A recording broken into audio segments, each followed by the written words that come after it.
Hi, welcome to அம்மங்க kitchen. நம்ம கிச்சனில் இன்னைக்கு ஒரு ஸ்வீட் ரெசிபி, ஒரு சிம்பிளான கேசரி. அது எப்படி செய்யறதுன்னு பார்க்கலாம். ஒரு 5 பொருள் தான் தேவை. செய்யறத கவனமாக செஞ்சுட்டோம்னா ஈஸியாக செய்யலாம்.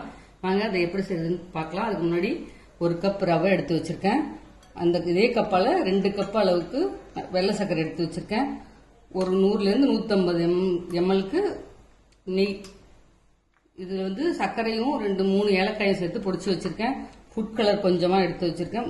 முந்திரி பருப்பு நம்ம தேவைக்கேற்ப போட்டுக்கலாம். வாங்க அதை எப்படி செய்யுதுன்னு பார்க்கலாம். இப்போ நம்ம சட்டியில் ஒரு முந்திரி வறுக்கிறதுக்கு தேவையான அளவுக்கு கொஞ்சமாக நெய்யை ஊற்றி முந்திரியை வறுத்து எடுத்துக்கலாம்.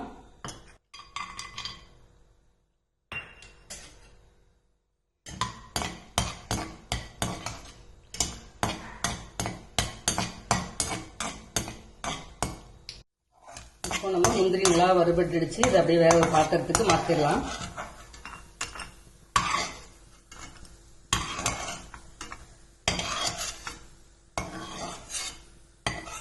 இப்போ அதே கடாயில் இந்த நெய் இன்னும் ஒரு 2 ஸ்பூன் அளவுக்கு நெய்யை ஊற்றி இப்போ ரவையை வறுத்துக்கலாம்.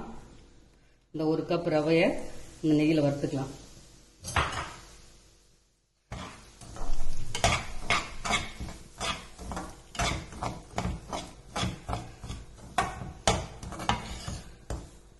நெய்யில் ரவை வறுபடும் பொழுது தான் நம்ம கட்டிப்படாமல் கேசரி வரும். அதனால் நெய் நிறைய தாராளமாகவே நெய் ஊற்றி வறுத்துக்கலாம்.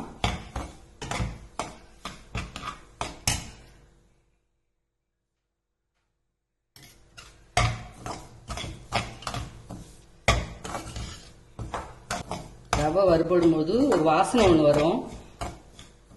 அந்த அளவுக்கு நம்ம ரவையை நல்லா வறுத்துக்கலாம். நம்ம இந்த ரவை வறுபட்டு இருக்கும் போது நம்ம எந்த கப்பில் ரவை எடுத்தோமோ அதே கப்பில் 2.5 கப் அளவுக்கு தண்ணியை பக்கத்தடுப்பில் நல்லா கொதிக்க வச்சுட்டு இருக்கேன். இப்போ நம்ம ரவை வறுபட்டு போச்சு. நம்ம இந்த ஃபுட் கலரை அந்த ரவையில் சேர்த்துடலாம். இப்போ நம்ம தண்ணியை சேர்க்க போகிறோம். கொதிக்கிற தண்ணியை சேர்த்து இப்போ நம்ம நல்லா கலந்து விட்டுக்கலாம். இது 2.5 கப் அளவுக்கு தண்ணி கரெக்டாக இருக்கும். 2 கப் போரும் உதிரி உதிரியாக வரும். நமக்கு அழகாக வரணும். இந்த வரணும்னா இந்த 2.5 கப் அளவுக்கு தண்ணி ஊற்றிட்டீங்கன்னா கரெக்டாக இருக்கும்.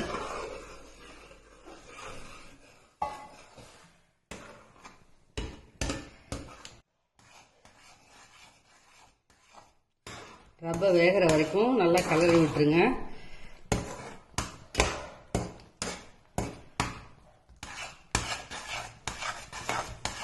இப்போ நம்ம எடுத்து வச்சிருக்கிற அந்த 2 கப்பு ஜீனியை அதில் சேர்த்து கலரி விட்டுக்கலாம்.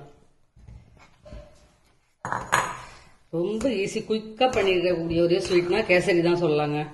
அந்த அளவுக்கு ரொம்ப ஈஸியாக இருக்கும். அந்த கட்டிப்படாமல் கிளறது தான் நமக்கு கொஞ்சம் சிரமமாக இருக்கும் சில பேருக்கு.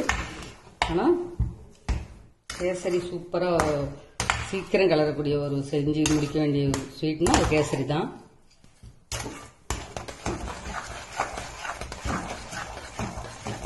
நல்லா இந்த சர்க்கரை கரையிறப்ப லேசாக கட்டியாக இருக்கிற மாதிரி தான் தெரியும். ஆனால் இருக்காது, எல்லாம் உடஞ்சி நல்லா சூப்பராக வந்துடும்.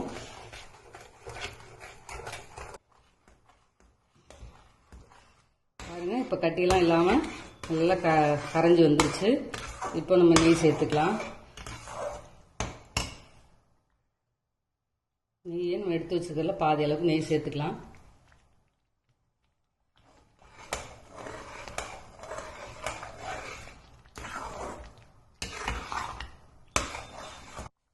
ஒரு பிஞ்ச் அளவுக்கு உப்பு சேர்த்துக்கிறேன்.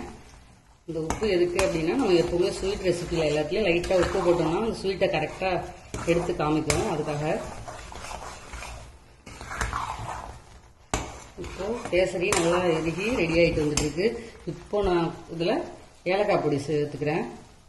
அதில் சர்க்கரையும் ஏலக்காயும் சேர்த்து நல்லா பொடிச்சு வச்சிருக்கேன். மிக்சியில் அது மாதிரி போட்டால் நல்லா நைஸாக வந்துடும்.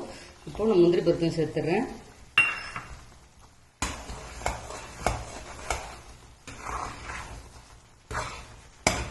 இது ஒரு 1/4 கிலோ ரவைனா 1/2 கிலோ ஜீனி, ஒரு 100லேருந்து 150 கிராம் அளவுக்கு நெய் இருந்தால் போதும்.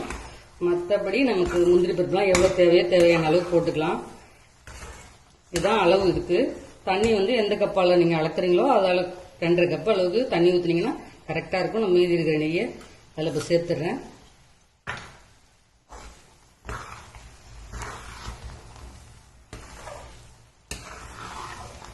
இது கரெக்டான பதத்தில் இருக்கு. இப்போ ஆஃப் பண்ணிட்டோம்னா நம்ம ஆறுனதுக்கு அப்புறம் நம்ம எடுத்து போடும்போது நல்லா சூப்பரா வரும். கரெக்டா நம்ம கேசரி ரெடி ஆயிடுச்சு. இப்போ நான் அடுப்பு ஆஃப் பண்ணிடுறேன்.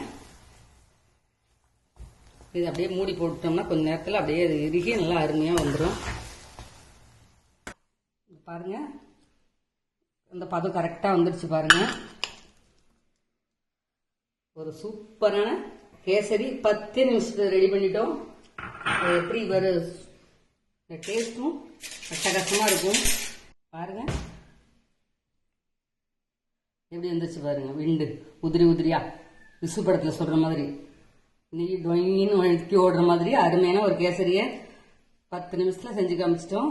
இதே மாதிரி நீங்களும் ஸ்வீட் ரெசிபியை அடிக்கடி ஃபாலோ பண்ணுங்க. நானும் நிறைய சேனல்ல முடிஞ்ச வரைக்கும் ஸ்வீட் நிறைய போட ட்ரை பண்றேன்.